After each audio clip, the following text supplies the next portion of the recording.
nous avons travaillé avec la EHP et le cabinet CAP Compétences Durables pour intégrer dès la formation initiale professionnelle des aides-soignants une formation. Alors cette formation, elle s'appelle PRAP2S pour prévention des risques liés à l'activité physique dans le secteur sanitaire et social.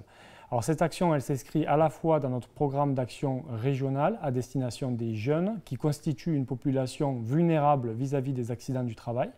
Et elle s'inscrit également dans une démarche beaucoup plus globale dans le secteur sanitaire médico-social qui enregistre des accidents du travail liés à l'activité physique des salariés. La CARSAT Languedoc-Roussillon a été très porteur sur le sujet puisque c'est les premiers, je crois, en France qui ont essayé de travailler avec des syndicats, notamment professionnels, au niveau des écoles d'aides-soignants, pour pouvoir ouvrir dès le diplôme, je dirais, la possibilité d'être diplômé PRAPS. Et on a 60 aides-soignants qui là sont sortis diplômés et qui sont aujourd'hui compétents sur le sujet. La Fédération de l'hospitalisation privée d'Occitanie, qui est au service donc des adhérents et qui a créé notre organisme de formation, l'association éducative pour l'hospitalisation privée, a toujours cherché à innover et à proposer les meilleures conditions possibles à nos apprenants en formation. Ensuite, parce que nous souhaitons prévenir le plus possible la survenance des risques professionnels auxquels sont exposés les métiers du soin, mais également nos apprenants durant leur stage en formation, durant leur stage pratique. Et enfin, parce que dans le cursus de formation de nos élèves aides-soignants, il existe un module en ergonomie dont le contenu est très proche du contenu de la formation Acteur PRAP2S.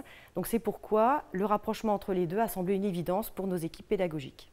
Alors les retours sont très positifs, tout d'abord parce que cela permet de reconnaître leurs compétences, mais également cela a permis de valoriser également leur métier à travers l'obtention de ce certificat PRAP2S. Ça m'a grandement apporté puisqu'on nous a appris à manutentionner les patients avant d'aller au stage et à utiliser tous les matériels qu'on avait à disposition.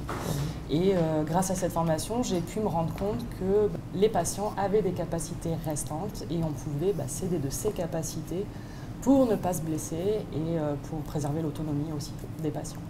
C'est vrai que ça a été un vrai plus de pouvoir tout apprendre d'un coup parce que je l'ai remarqué quand je suis arrivée sur le terrain en travaillant avec d'autres professionnels du soin que eux, quand ils apprenaient les nouvelles notions PRAPS, ils devaient désapprendre en fait leur manière de faire qu'ils avaient jusqu'à présent pour y inclure de nouveaux gestes. Et ça veut dire enlever toute la routine et tous les automatismes pour les remplacer par des nouveaux, ce qui est hyper compliqué.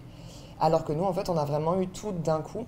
Ce qui fait qu'il n'y a rien à réapprendre et on apprend juste correctement dès le début à manipuler tous les instruments.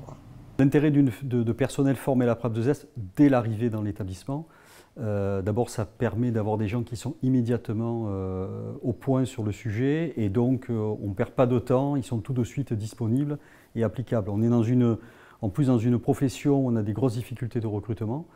Et donc si on doit former des gens, ils doivent partir de l'établissement pour être formés, c'est vrai que c'est très difficile. Là, ça nous permet quand même d'avoir des gens rapidement sur le site. Alors le travail d'ingénierie pédagogique, il est simple et en même temps très compliqué. C'est que vous avez deux référentiels, un référentiel des aides-soignantes et un référentiel des acteurs PRAP2S. Et la grande complexité, c'est de les mettre ensemble, voir les concordances qu'il y a entre les deux. Une fois que ça, c'est fait, on peut construire le dispositif donc, de l'acteur PRAP2S dans la formation d'acteurs des aides-soignants. Et à partir de ce moment-là, on peut construire autour des contraintes qui sont inhérentes à l'AEHP, puisqu'elle a, elle, une organisation qui est propre à elle. Ça devrait être inclus dans tous les IFAS et les IFSI de France.